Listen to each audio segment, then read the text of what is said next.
My friends think I'm toxic waste because my intoxicated friend, who'd previously rejected me, drunkenly kissed me at a sleepover, and I humiliated her by shaking my head no, and now I'm heartless because it took a lot for her to confess to me.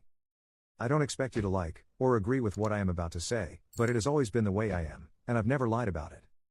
I've always been prideful, to what some would call a fault, but I would call the lack of pride I witnessed the same if I was being brutally honest, a jerk, so maybe we're just different people. I've had the same friend group for most of my life, we're all mid-20s. My friends have known this about me for years, and it just feels like they want me to break my principles for the sake of doing it, which feels toxic to me. I am pretty sure I am in the right, but my friends heavily disagree, so I wanted to ask for outside opinions.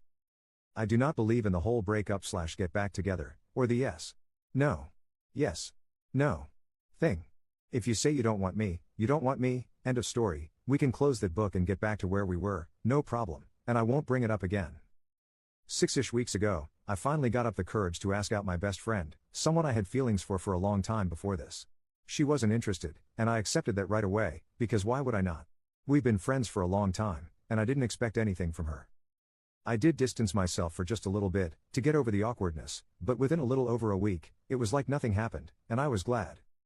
At least, until this last weekend, where during a sleepover with all of our friends at my place, she kissed me. No one else was paying attention, and I was kind of in shock, so I just pulled away, and shook my head. I honestly figured she was plastered and that would be the end of it. We all had been drinking a lot, and I wasn't even going to bring it up. Next morning, I wake up, and she, as well as a couple of our friends are gone. The ones that were still there were really angry.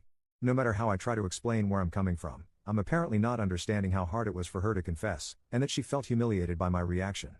I told them that they all knew how I felt about this kind of thing, and they started talking about how it was a different situation, and that my response was heartless. I don't know, am I the jerk here? Commenter 1. NTA. What the heck is wrong with your friends? Rejecting a kiss by pulling away and shaking the head is heartless now? Do they think you have to accept any approach by a woman? Assuming the way you describe the situation is accurate, you didn't humiliate her, you just rejected her, which is totally fine. Commenter 2. A drunken kiss is not a confession. Your friends are morons. Update 1. I promised a couple of people an update if there was one, other than me just losing almost all of my friends in one go, and to my surprise there is. Though at the same time, I'm mostly posting this for me, shouting into a void, because I feel slightly rock bottom right now, and my gut is telling me to quit my job, pack my stuff and leave the state, leave this half of the country, TBH, because life here is unsalvageable for me. I got family out west who'd let me stay for a while, and every second I consider it, it seems like a better idea. I also wanted to start by saying I would like to explain my position a little bit better, so just skip the next 2 paragraphs if you don't want to hear it. Try to make your starting point easy to find, sorry if it didn't work, but I do want the chance to explain myself a little better. I was a wreck writing the first one, and looking back over it, I didn't give many details regarding my reasons, or how I feel about it, outside of avoiding the situations. I do not view myself as an epic badass or whatever else everyone was commenting on the last post. In fact, I do understand that to many, this is a pretty fatal flaw in my personality. I have accepted that for a lot of people, that opinion is one that cuts off the possibility of friendship. It sucks, but I also don't want to change myself or force myself into uncomfortable situations, just because people don't like a part of me. I am very accepting of others' views on the situation, and completely agree that my own can seem rigid. I don't blame people for disagreeing. I think that plenty of people could have a wonderful relationship in that situation. I only even brought this up because it matters to the story. However, I also know that when it comes to relationships, it would not be fair to either party, in a case like this. I know for a fact I would never fully know that I wasn't a backup option, or that they aren't just saying yes because it's convenient now. I don't want those kinds of thoughts in my head, and I don't want to constantly feel like I have to prove I am worth it in a relationship. I have more pride, or maybe as others have said, self-respect is better wording. It isn't meant as a gotcha, or to punish the other person in any way. It's because even if I still have romantic feelings, I genuinely don't think the relationship is a good idea anymore. Anyway, for the actual update. After almost a full week of radio silence, she replied to my texts and asked if we could meet and talk. I asked where she wanted to meet, and she said my place, I assume for privacy, which is cool. I know a lot of people were talking about her trying to set me up for crimes and stuff, but I'm not really worried about that, from her. I just don't think she would. She isn't vindictive. So when she got here, and we sat down, I pretty much just told her that I was so confused about everything that I didn't even know what to make of all that happened, and I asked her to tell me what happened from her point of view. There were 2 differences between her version, and my version that I picked up on, which may well have been accurate. I was plastered and they aren't huge differences, but at the same time, I can see how it would be embarrassing. She claims that after I pulled away I made a face like I was grossed out. Afterward she said I shifted to be leaning away from her, for the rest of the movie, and it just made it worse. I don't remember either of them, but again drunk. Not gonna deny it, I have little control over my face when I smoke or drink and I absolutely could have made a face without realizing it, just out of shock.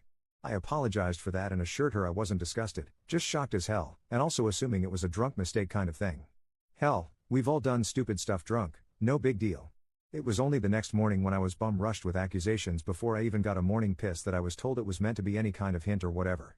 She did look really embarrassed at that point and told me she hadn't thought about it that way, and just thought it would be more simple than everything else. I decided, against my better judgment, to ask the question everyone here told me I needed to ask. Why did she actually reject me at first, and what caused her to change her mind?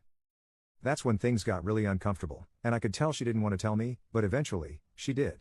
Apparently, her parents are more bigoted than she or anyone else led me to believe, so in her own words, telling them we were in a relationship wouldn't be worth it, since I came out. I am NB, and she said they haven't liked me since then but stay civil for her sake. Meaning that they would just trash talk me whenever I left. Which is really frustrating and embarrassing, considering all I've done for that family over the years. She was scared that dating would push them too far, and they'd cut her off from their lives. She said that she'd hoped maybe we could try dating on DL, and if things got serious enough then she could.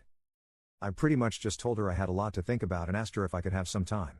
She agreed and left, and I don't know if I'm more furious, or embarrassed, or hurt. Why didn't she tell me before now they were saying that kind of stuff about me? What kind of friend does that? I'm not saying she had to cut them off or stop seeing them. I totally understand weird dynamics with parents, believe me, but maybe tell me that they have an open disgust and hatred for my existence before I decide to help them with household chores and treat them like I would family. I mean, I grew up with these people.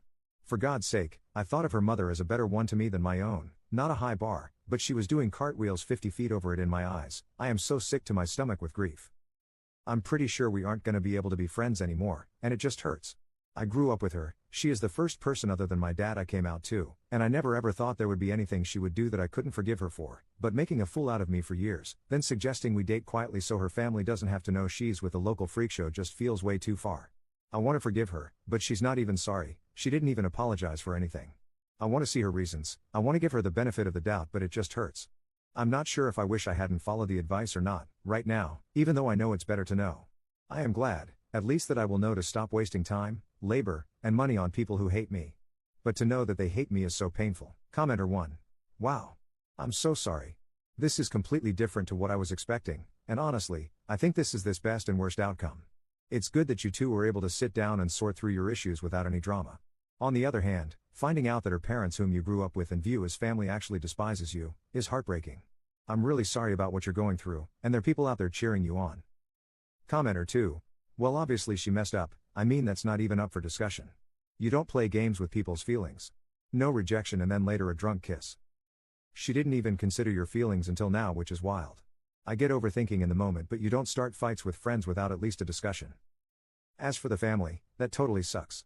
She probably felt awkward about it and wanted to maintain a friendship with you, so that's why she said nothing. Sort of to protect you. I'm not sure if that's wrong or not. Commenter 3. I apologized for that and assured her I wasn't disgusted, just shocked, and also assuming it was a drunk mistake kind of thing. That's how I saw it. And it makes you a decent human being. Update 2, 8 months later. So, it's been a while. I was talking to a new friend yesterday about why I moved, and remember this account, so I figured I'd give you an update. I didn't confront my ex-friend's mom or dad, I didn't think it was necessary. I believed her. I don't think she was lying.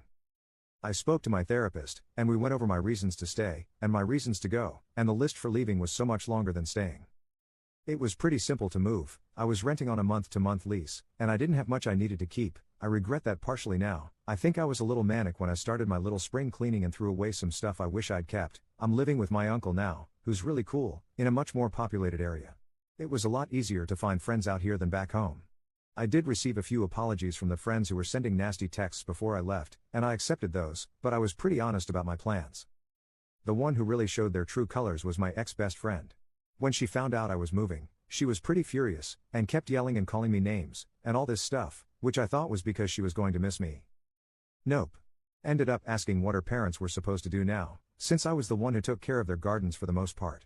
Asked how selfish I could be, and if I wanted them to break a hip just because they didn't like that I wear skirts now. She didn't outright call me a slur, but there were a lot of little digs in that last talk that made me keep waiting for it. I don't think she's a jerk. I think she was mad and knew that would hurt my feelings, so she dug in deep. So anyway, I've had her, and most of the people back home blocked for a while, and it doesn't bother me much. I'm doing well. I had a birthday party recently. Side note, I will never ever get over being able to wake up and decide to go to the beach, and just drive there. That is such a luxury to me, and I hope it never gets old. My uncle is a quiet guy, I like spending time with him, and his wife. They never make me feel like a freak, and I am so glad to call them family. Commenter. Why did you ever dodge a bullet with that family? Seriously. Don't spend any time mourning that friendship or losing those people. They are all kinds of terrible. Also, don't feel like you are in the wrong for having a "if you don't want me now, you don't get me later" kind of attitude. How you handled things is exactly how any rational person would. You asked her out, she said no, so you moved on. I am the exact same way, if that helps. If you don't want me now, and you reject me when I ask you out, that's it. I'm never going to change my mind.